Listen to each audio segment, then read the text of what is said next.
Ah, yeah. Oh, sorry, I scared my dog. We've come to the final war of the season against the Book of Vishanti.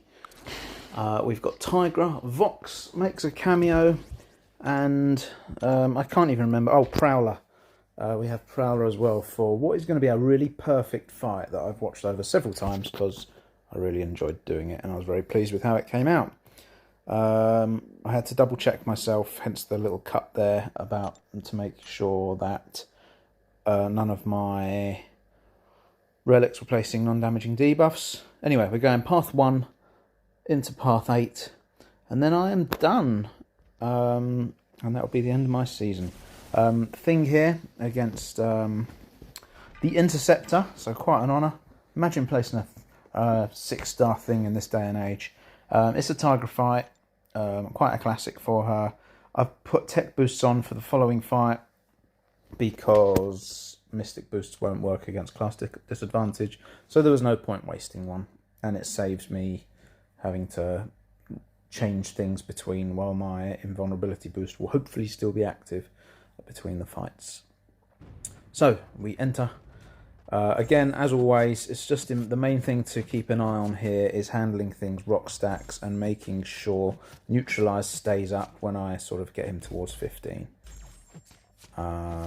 So yeah, otherwise he's never really been my favourite Tigra fight just because I'm always worried about shitting myself, or the bed rather, or both.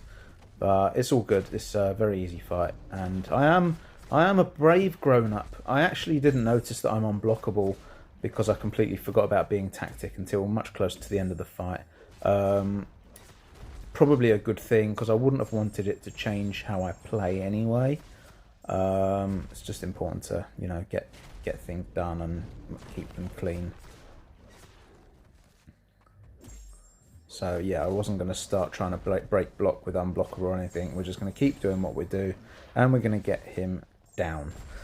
Moving on to Ebony Moore on Masochism. I had a few choices of champs I could have used. Kate, which as soon as I remembered that heavy knockdown places a tracking debuff, that was not an option. Or there was Torch, and if I somehow managed... I haven't used Torch. I don't think I've used Torch in War ever, let alone for a very long time. So if I'd have died with Flame on somehow through being a scrub, which is not out of the question for me this season, I'd have been in big trouble. So we went with Prowler, who's Falter immune. The only thing I change about Prowler's play here is not throw heavies when Ebony Moore is at 0 power, or really bother at all, because that places an Incinerate debuff, and again is going to make him regen and unblockable. I'm also going to avoid throwing special ones because that places a taunt. Again, will trigger Masochism. So we're just going to chunk him down here. And yeah, if I do say so myself, this is a perfect fight. I took a little bit of degen damage when I had from his first SP1 when I had my precision debuff from Dex. Other than that, I haven't taken so much as a blocked hit. A few perfect light intercepts like a real grown-up. And yeah, a spotless fight. We move on to section 2, path 8, where we've got a rank 3 arcade, and Vox comes out for a cameo just to do his thing. I've missed using Vox, so it's always nice when I get the opportunity. I was going to say my Power Start 1 was still active. It wasn't. I just used it for the last 2 fights here. I was planning to use an invulnerability boost, but I didn't really want to waste it. I did actually have to buy 2, but figured I'll just save that one. It can go into my stash. Saves me having to buy 1 more during off-season whilst trying to stock up.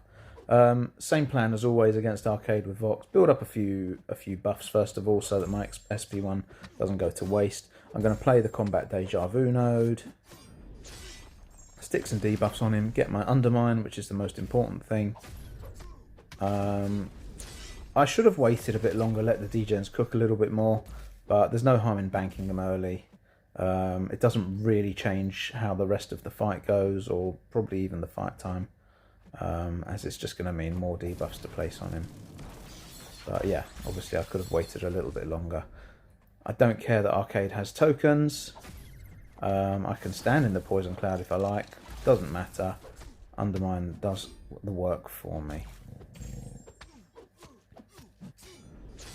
and 18. No, I'm getting old. 26 degens is going to be enough to get him down. Just going to bide my time. I didn't even get an opportunity really to hit his block and pause them, but they're enough, and he is melted. Perfectly done. And we can move on to Gorr, which in true Knob fashion, my last fight of the season, and actually my time at LVT for now, I actually managed to make a bit of a mess of. Not enough to get myself in any danger. It just wasn't brilliant.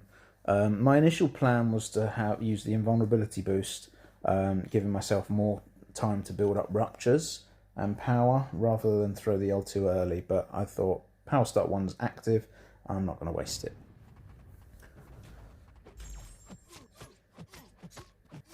Again, there is one eye open here, so I'm going to get to 2 bars before knocking him down, or during in this case. Yeah, the L2 doesn't really do too much for me there, which is the downside of using Power Start 1 with Tigra, but that's okay. Bit of a silly boy there. I was being impatient. I should have just waited to get to 2 bars, and that would have cleaned him off. Quiet dog.